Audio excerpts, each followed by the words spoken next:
एक कथा आती है कि एक राजा का मंत्री था, वो एक ही बात कहता है कि भगवान जो करते हैं अच्छे के लिए करते हैं। एक दिन राजा की उंगली कट गई। मंत्री से कहा बड़ा कष्ट हो रहा है, आज उंगली कट गई है। मंत्री ने तुरंत कहा भगवान जो करते हैं अच्छे के लिए करते हैं, आप काहे को परेशान हो गए? बोले बोलते बहुत हो, हमारे को कष्ट हो रहा है और आपको लगता है भगवान ने अच्छा किया। कुछ नहीं, इसको जेल में डाल दो। जेल में डाल दिया।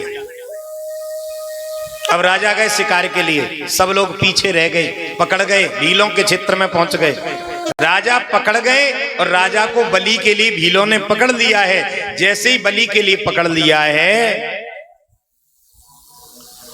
अब इनकी पूजा अर्चना हुई, इनको काटने की तैयारी थी। पंडितों ने कहा कि महाराज इसको छोड़ना पड़ेगा। बोले क्यों? बोले कि इसकी उंगली कटी है, जरा सी खंडित मूर्ति है और खंडित मूर्ति की बलि प्रदान नहीं की जा सकती है। तो इतनी सी उंगली के कारण राजा की गर्दन कटने से बच गई। उस समय राजा को भले ही खराब लगा था, लेकिन राजा ने कहा मंत्री जी की बात बिल्कुल सही है कि भगवान जो करते हैं अच्छा करते हैं। मेरी इतनी उंगली के कारण आज मेरी गर्दन कटने से बच गई। बिल्कुल सत्य कहते हैं मंत्री जी, मुझे उस समय बुरा लगा था, लेकिन उनकी बात सत्य थी,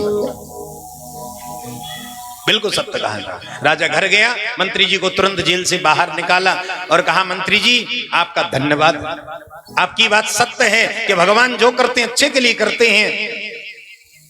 हमें बात आपकी उस समय बड़ी अच्छी नहीं लगी थी, लेकिन बात आपकी सत्य थी। तो हमारे साथ तो भगवान ने अच्छा किया है कि एक उंगली के कारण मेरी गर्दन कच गई। आज मैं अपने शरीर को सुरक्षित अगर पा रहा हूं तो केवल उंगली के कारण। लेकिन एक बात बताओ, भगवान ने आपके साथ क्या अच्छा किया है जो 7 दिन आप जेल में पड़े रहे बिना किसी कारण के? बोले महाराज आप समझिए प्रभु की लीला। हम ठहरे आपके मंत्री और मंत्री हमेशा राजा के साथ चलता है, और अगर आप जेल में बंद नहीं करते तो आप तो उंगली के कारण बच जाते, हम वहां कट जाते। इसलिए भगवान ने पहले ही हमें बंद करवा दिया था। बोलो राधे राधे। तो भगवान जो करते हैं अच्छे के लिए करते हैं। आपको उस समय कदाचित बुरा लग सकता है और लगता भी है, लेकिन परिणाम उसका अच्छा ही निकलता है।